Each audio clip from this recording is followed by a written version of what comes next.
있습니다. 친구 목사님에게 전화해서 어떻게 지내? 그랬더니 딱 한마디 하더군요. 가끔 위험해. 너무 덥다는 얘기죠. 너무 덥다. 참 요즘 더위에 건강 유의하시고 하나님 주신 은혜 안에서 더 건강하게 믿음으로 살아가시길 바랍니다. 동방박사들은 아기 예수님께 경배를 하고 그리고 하나님의 인도함을 따라서 성경에 보면 다른 길로 자기의 나라 고국으로 돌아갔다 그렇게 말씀했고요. 헤롯은 아무리 기다려도 그 기다리던 이 동방박사들이 오질 않습니다. 나름대로 예수님을 이 헤롯이 찾았겠죠. 각 고을마다 사람들을 보내고 특히 베들레헴에서 났더니 베들레헴 마을에 연락을 취해서 아기가 어디 있는지 아마 샅샅이 찾았을 겁니다. 그러니까 예수님이 그런 상황에서 큰 위험에 처하게 되었습니다. 이때 하나님의 사자가 요셉에게 나타났어요.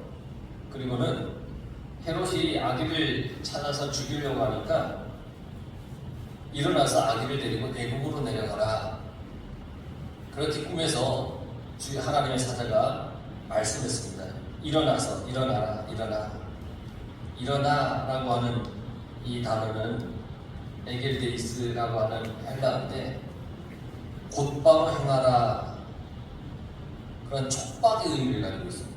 그러니까 일어나 이것은 곧바로 행하라 촉박하다 빨리 지금 당장 이런 의미를 가지고서 일어나서 빨리 애국으로 가라 이렇게 말씀하시는 겁니다. 구세주로 이 땅에 오신 예수님은 환영받지 못하고 도망가듯이 애국으로 피신해 가게 되었습니다. 애국으로 피했던 일은 성경에 보면 구약에도 그런 일들이 있었습니다. 아브라함도 흉년을 피하기 위해서 애국으로 갔고 야곱도 자손들을 다 이끌고 애국으로 갔습니다. 이스라엘이 바벨론 포로 때에 많은 유대인들이 애국에 가서 살았습니다. 그래서 애국에는 이 유대인들의 공동체가 이렇게 만들어져 있습니다. 미국에 가면 LA의 한인타운이 있듯이 바벨론의 애국에 유대인 타운이 이렇게 있는 거예요. 그래서 성경에 보면 예수님 당시에 유대인 디아스포라들이 많았습니다. 디아스포라는 흩어진 공동체, 유대 공동체를 얘기를 합니다. 이게 이 각국의 그런 흩어진 유대인의 공동체가 많았는데 그 중에 가장 큰 유대인의 공동체가 있었던 것이 이 애굽이었습니다. 그러니까 하나님은 예수님 이 가족을 이곳에 피신시킨 겁니다. 하나님은 무고한 사람들이 죽임을 당하는 이 잔인한 이 시대에 예수님의 가족을 보호해 주신 거예요. 당시 시대는 불안한 시대였죠. 로마가 지배했어요. 그리고 헤롯이라고 하는 잔인한 왕이 통치를 했어요. 헤롯이 어떤 사람인지에 대해서 말씀드렸죠. 혹시 잊으셨습니까? 헤롯 아주 잔인한 왕 그렇게 생각하십시오. 자기의 아이들도 자기의 부인도 죽였던 왕입니다. 왜냐하면 자기의 부인도 유대인이었기 때문에 이 유대인에 대한 어떤 그런 어떤 망상이 그러니까 적이다라고 생각하는 망상에 사로잡힌 사람이 헤롯인데 자기 부인마저 죽인 그리고 자녀들마저 죽인 그런 왕입니다. 악랄한 왕입니다. 자기의 본자를 왕위를 지키기 위해서 그렇게 잔인한 짓을 서슴없이 저질렀던 왕이 헤롯 왕인데 그 헤롯 왕의 통치 속에 예수님께서 이렇게 태어나신 거죠. 과도하게 세금을 막 매겼어요. 힘든 부역을 막 시켰어요. 여러분 세금이 100원 오르면 어떻게 합니까? 사람 국민들이 어떻게 합니까? 100원 오르면 100원 올랐다고 막 뭐라 하죠.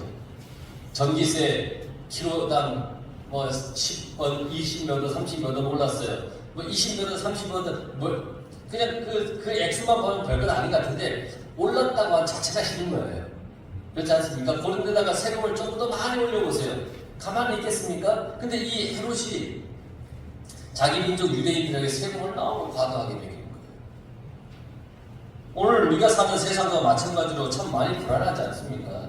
여러 가지로 불안합니다. 경제적인 것도 불안하고, 정치도 불안하고, 국제 정세도 불안하고, 어느 것 하나 여러분 편안해 라고 하는 그런 것이 지금 여러분들에게 느껴지는 것이 있습니까? 하나님은 성경 말씀을 통해서 우리를 보호해 주시겠다라고 약속하셨습니다.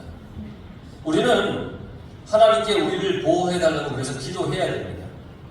하나님이 내가 너희를 보호해 주겠다 그렇게 말씀하셨으니까 날마다 하나님께 나를 보호해 주십시오라고 기도하며 살아가시기 바랍니다. 애국으로 내려가는 길은 참 험합니다. 예루살렘으로 가는 길이 훨씬 편합니다. 그러니까 애국으로 가는 길은 험하고 고달프고 힘든 그런 여정의 길인데 그래도 잠시 그곳에 피해야 합니다. 다윗은 사울왕의 핍박을 피해서 블레셋으로 피해갔죠? 블레셋에서 피해서 가만히 있었습니까? 성경에 보면 뭐라 그랬습니까? 미친 사람인 듯 그렇게 있었다 그랬습니다. 실성한 사람처럼 블레셋에서 살았어야 됩니다. 그런데 잠시 동안 그렇게 살아야만 했던 겁니다. 때로는 가기 싫어도 피신해야 할 때가 있습니다. 난 싫은데? 그래도 피신해야 될 때가 있어요. 제가 신학교 시절에 제가 중학교, 고등학교 시절에 신학을 지도했던 선생님이 계시는데 그분이 그래요. 진택이 너 방학 딱 시작하면 기도원 가서 일주일 금식하고 내려와. 근데 기도원을 정해서 일주일 동안 금식하고 오라는 거예요. 방학 시작하자마자. 무척 힘들고 괴로웠습니다. 하고 싶은 것들이 너무너무 많았어요. 방학을 딱 시작하면. 막 여기저기 다니고 싶고, 여행도 하고 싶고, 아르바이트도 하고 싶고, 하고 싶은 것들이 너무나 많았어요. 그러니까 그것을 만약에 금식 기도를 하고 싶어 했으면 그나마 괜찮았을 텐데, 금식 기도를 하지 않으면 나를 만날 생각도 하지 말고 찾아오지도 마. 그 선생님의 엄포 때문에 어쩔 수 없이 기도원에 가서 일주일을 금식을 합니다. 그러나 어찌 보면 그때가 하나님과 가장 가까워지는 시간이었는지 몰라요. 기도원에서 나를 다시 바라보고 하나님을 깊이 만난다면 그것은 나의 안전한 영적인 피난처가 되는 겁니다. 내가 싫어도 때로는 피해 가야 될 때가 있고 가야 할 곳이 있다는 겁니다. 하나님께서 말씀하셨습니다. 내가 이르기까지 거기 있으라. 애굽에 있으라. 그래서 14절 15절에 보면 요셉이 일어나서 밤에 아기와 그의 어머니를 데리고 애굽으로 떠납니다. 일어나서 주저함 없이 말씀이 떨어지자마자 행동을 취했다는 겁니다. 요셉은 순종의 사람입니다. 마리아 데려오기를 주저하지 않았다 그랬죠? 말씀에 즉각 순종해서 마리아를 데려왔습니다. 요셉은 지금도 밤중에 애굽으로 출발합니다. 애굽까지, 베들레헴에서 애굽까지의 거리가 대략 120km입니다. 얼마나 먼 거리입니까? 망설이지 않았습니다.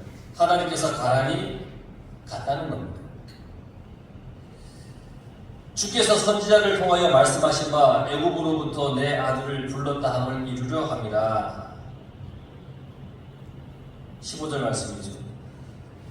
이 복음서를 기록한 마태는, 이 마태는 구약 성경을 잘 알고 있는 유대인에게 복음을 전하기 위해서 쓴 성경이 마태복음이라고 그랬어요. 기억나세요? 처음에 마태복음 시작할 때 말씀드렸는데 유대인을 대상으로 해서 유대인들에게 복음을 전하기 위해. 유대인들은 구약 성경을 잘 알고 있어요.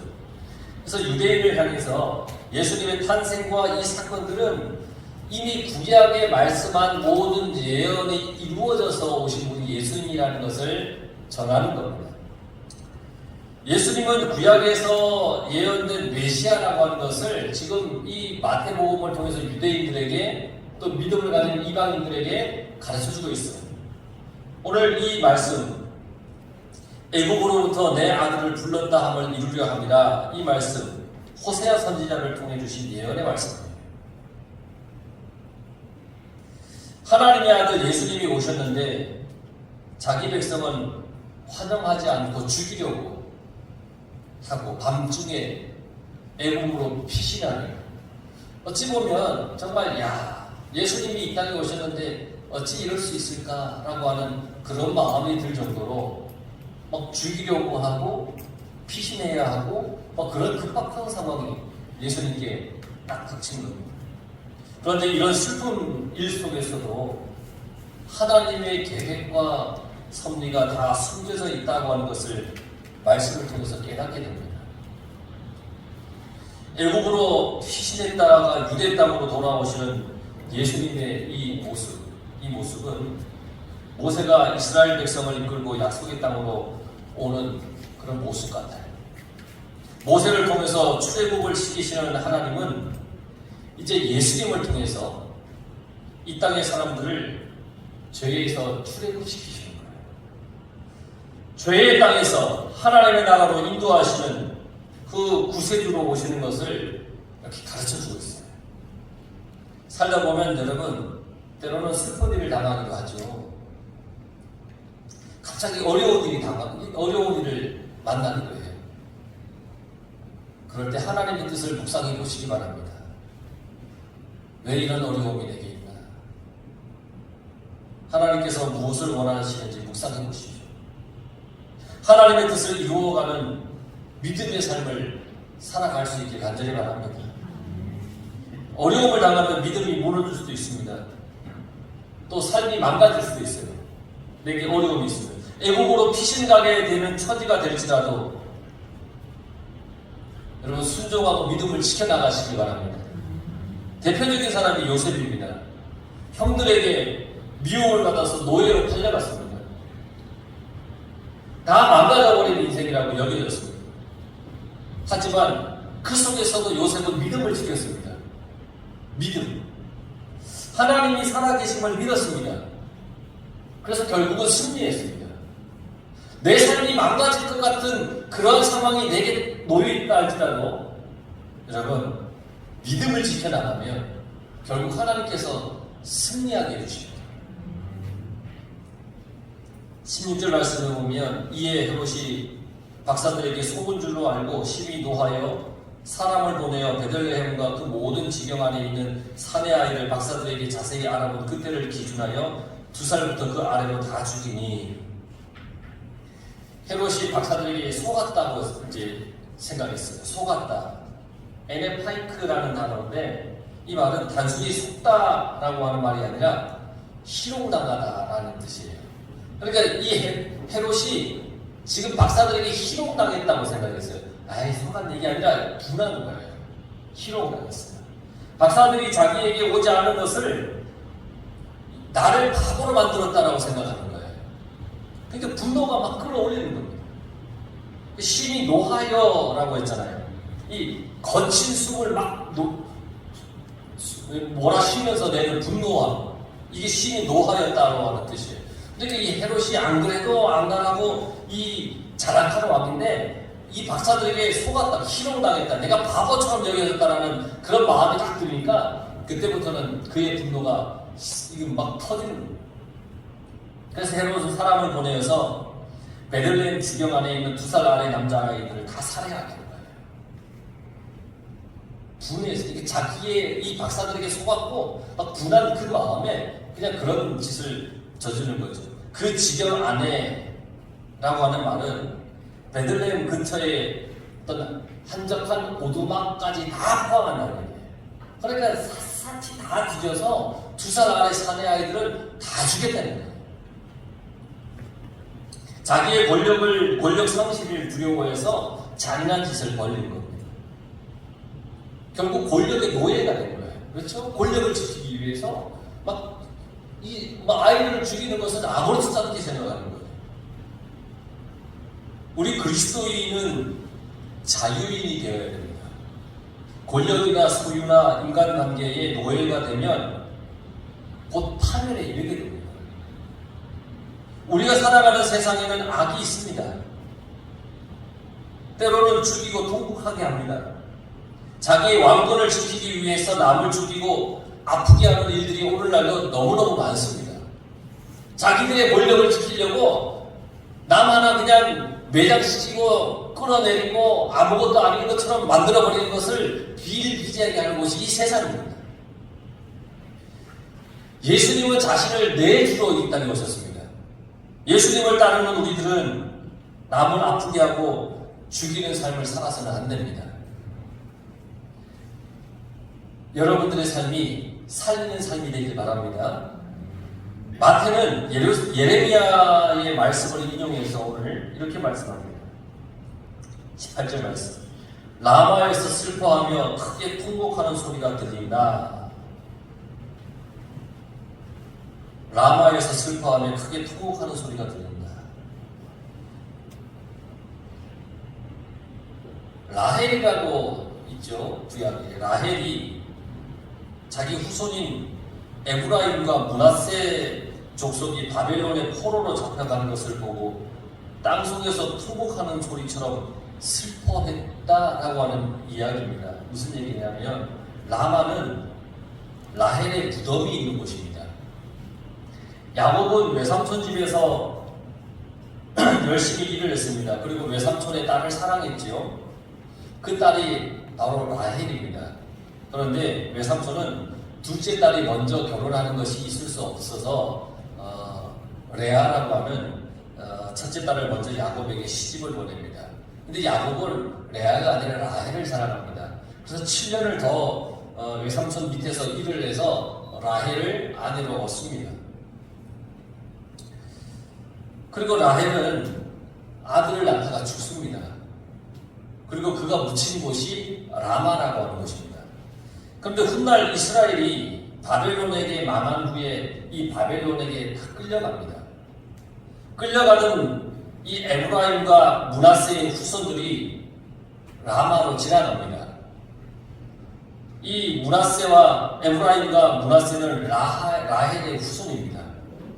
끌려가는 후손들의 모습을 보고 라헬이 무덤석에서 통곡한다, 그런 얘기입니다. 이렇게 베들레헴이 통곡한다라는 그런 얘기입니다.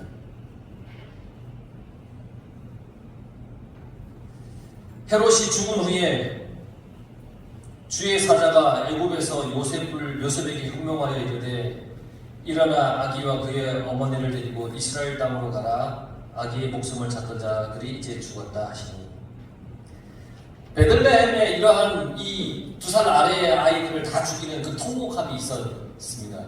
막 한바탕 이제 죽음의 이 회오리가 휩쓸고 갔죠. 그리고는 시간이 흐른 후에 그렇게 잔악하고 난폭했던 헤롯이 죽었습니다. 그리고는 헤롯이 죽은 후에 애굽 땅에 있는 요셉에게 주의 사자가 다시 현몽하는 겁니다. 헤롯이 죽었다는 겁니다. 그러니까 다시 이스라엘 땅으로 가라. 아무리 왕이라도 죽습니다.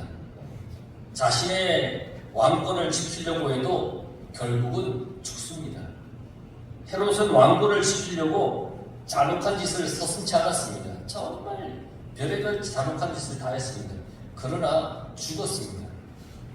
역사를 기록한 요세푸스 역사가의 고대사를 보면 헤롯은 내장이 썩고 벌레가 나고 경련이 그치지 않아 약이 소용없었다.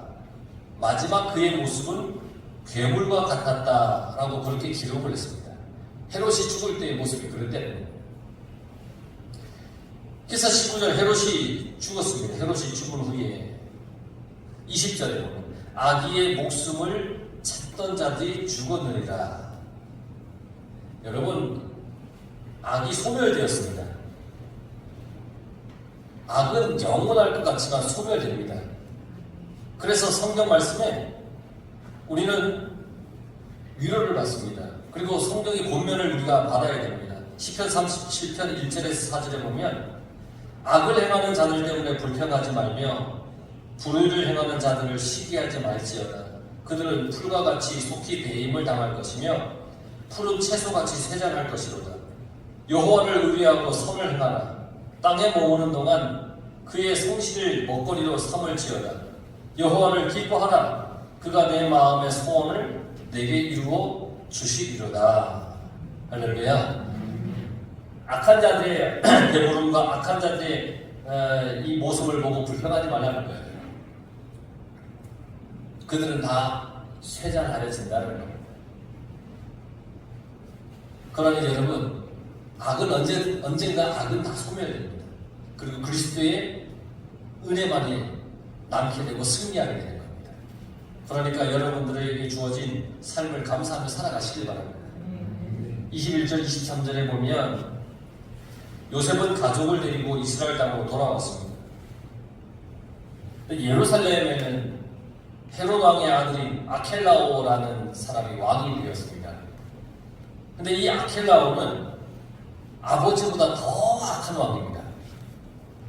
그러니까 하나님의 인도하심을 받아서 이들은 나사렛이라는 동네에서 그래서 살게 됩니다. 이 베들레헴으로 돌아가기가 무서운 거예요. 그래서 하나님의 인도하심을 따라 나사렛으로 갑니다. 나사렛은 갈릴리 지방의 아주 작은 그런 성읍 마을이에요. 엄청 작아요.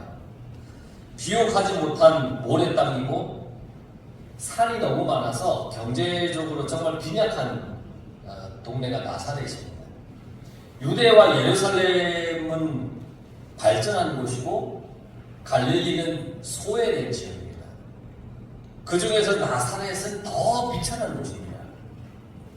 그래서 성경에 보면 요한복음 1장 46절에 나다나엘이 이르되 나사렛에서 무슨 선한 것이 날 수 있느냐.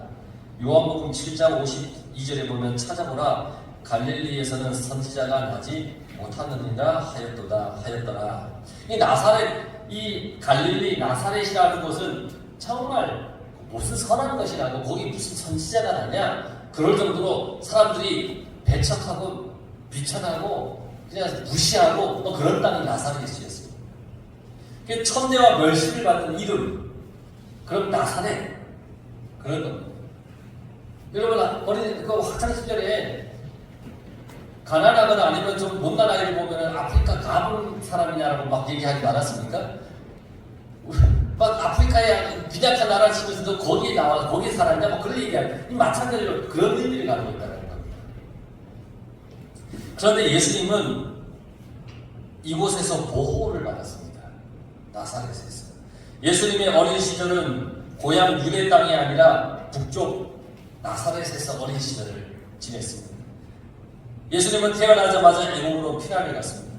돌아와서는 고향으로 가지 못하고 나사렛으로 가서 거기서 자랐습니다. 낮고 천한 곳에서 자라나서 얻은 이름이 뭐냐면 나사렛 예수입니다. 우리도 나사렛 예수라고 얘기합니다. 그러나 예수님 때문에 나사렛은 복된 이름이 되었습니다. 나사렛 예수라고 해서 나사렛을 우리가 천하게 여겨서 나사렛 예수라고 하지 않습니다. 예수님이 자라나셨던 그 나사렛은 복된 곳이라고 해서 나사렛 예수라고 부르는 겁니다. 예수님이 계셨기 때문에 예수님 때문에 나사렛은 복된 곳이 되었습니다. 나사렛 예수는 능력의 이름이 되었다는 겁니다. 사도행전 3장 8절에 보면 베드로가 이르되 은과 금은 내게 없거니와 내게 있는 것을 이것을 내게 주노니 나사렛 예수의 이름으로 일어나 걸어라 그랬습니다. 사도행전 4장 10절에 보면 너희가 모든 이스라엘 백성들은 알라.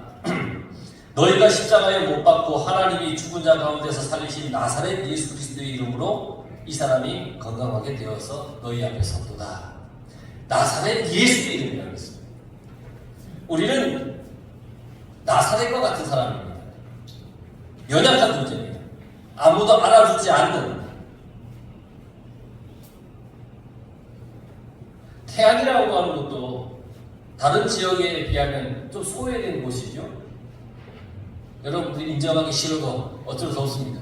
다른 지역에 비하면 조금 소외된 곳입니다. 근데 태안에서도 한참 들어온 이곳은 더 소외됐습니다. 아니라 우기지 마십시오. 정말 소외됐습니다. 그렇죠? 소외된 것입니다. 그러나 우리에게는 예수 그리스도가 계십니다. 우리의 삶을 비추시고 영화롭게 하시는 예수님이 우리의 주님이십니다. 우리는 그 예수님을 기쁘게 영접했습니다. 나사렛 예수, 그 이름의 능력이 함께하기를 축원합니다. 나사렛 예수, 그 능력의 이름을 부르고 찬송하는 여러분들의 삶이 다 되기를 간절히 축원합니다.